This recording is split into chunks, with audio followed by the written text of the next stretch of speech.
Hi, my name is Jerry Molnar, and I'm a rowing instructor from Chico, California. And I'll be doing rowing instruction at InMotion Fitness in Chico. And I'd like to bring rowing to the masses because I think it's a great exercise. It's a great total body exercise. It gives you strength, aerobic. It gives you pretty much all of everything in one exercise. My favorite machine to use is the Concept 2 indoor rower. So I'm going to be going over a little bit about how to use that machine and how to set it up.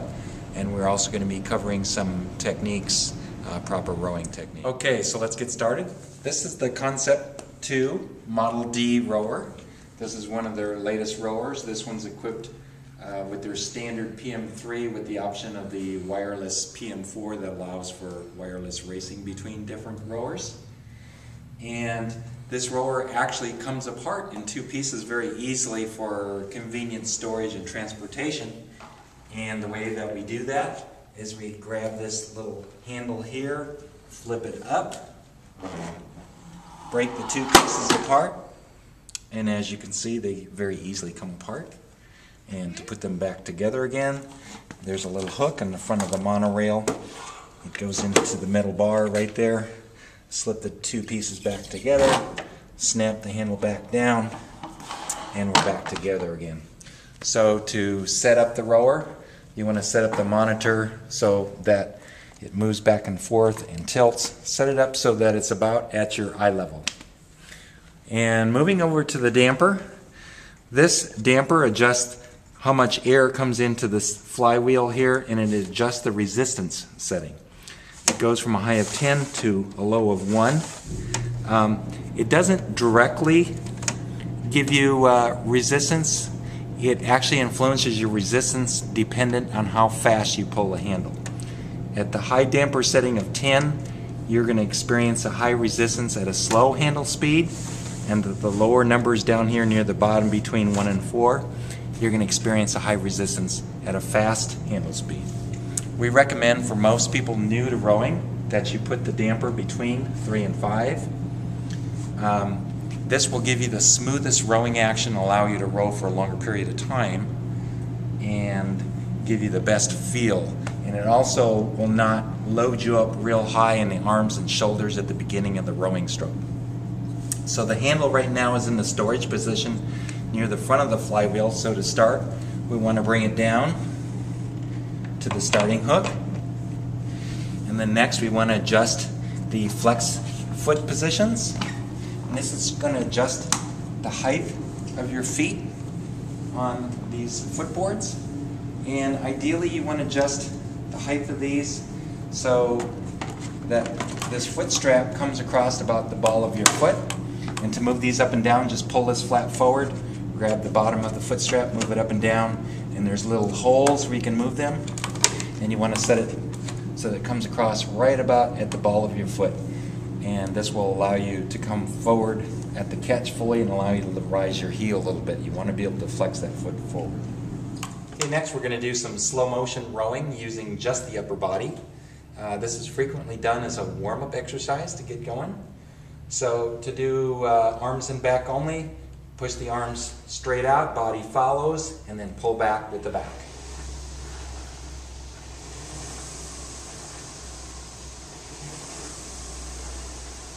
Go back and forth. We're not doing anything with the legs at this point.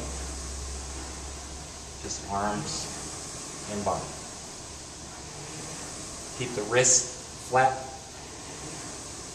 Keep the forearms parallel to the floor. Now we're going to start adding in a little bit of the seat slide. We'll start off with a quarter slide. Arms go out first, knees come up just a little bit. Pull back with the back. It's the quarter slide.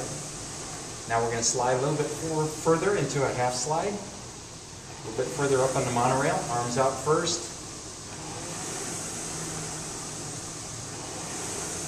And we're going to progress to a three-quarter slide. Knees bent up a little bit more. Keep the head level. Shoulders down. Relax. Now we're going to go to the complete rowing stroke. Seat all the way forward until the shins are about vertical with the floor.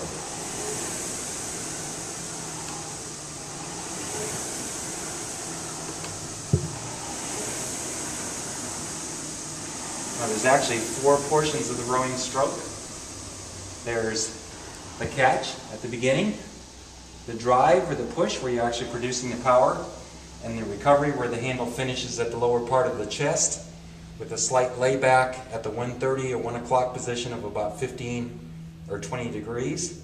And then a nice easy recovery. Arms go out first, body follows, then knees last, coming back up to your starting position at the catch. At the catch at the beginning, it's very important. Try to keep an erect posture, head up, but shoulders down, relaxed, arms straight out in front of you. Fingers wrapped loosely around the handle. Shins should be perpendicular to the floor. Allow your heels to lift up, flexing at the ball of the foot. The catch. Proceeding into the drive, just push straight back with the legs, keeping the arms straight out in front of you. Handle at about the same level. And when the knees are almost straight, you can begin breaking the back. And then lastly, accelerate the handle in towards your abdomen to the finish at the layback, where your back is at about 15 to 20 degrees. Forearms parallel to the floor, wrists flat. And you don't want the handle up too high up here near the neck. You don't want it down here too low at the lower part of the abdomen. It should be at the lower chest. Now in the recovery, first thing you want to do, handle goes straight out in front of you, body following, then knees come up last, slowly coming down the rail to the catch, your starting position again. Now some of the common things, common errors too, the most common ones that we see that people do is pulling the arms in too early, which looks kind of like this. And you lose a lot of the power in your legs. In the rowing stroke, you want most of your power to come from your legs, and you're losing a lot of that by pulling too early on the handle. Plus, you lose a lot of the timing and smoothness of the stroke when you pull too early. So you want your arms to be straight out through the drive, and when the knees are almost straight, then start breaking the body, then the arms come in last. Another real common habit that's hard to break is on the recovery. The knees will come up too early, the handle will crash into the knees, or you'll be forced to lift the handle up over the knees. This wastes a lot of energy because you have to lift the handle up over the knees like so. And also breaks up the smoothness and efficiency of the stroke. So to correct that, you want to make sure that that handle goes out straight out over the knees first and the body following before the knees come up last.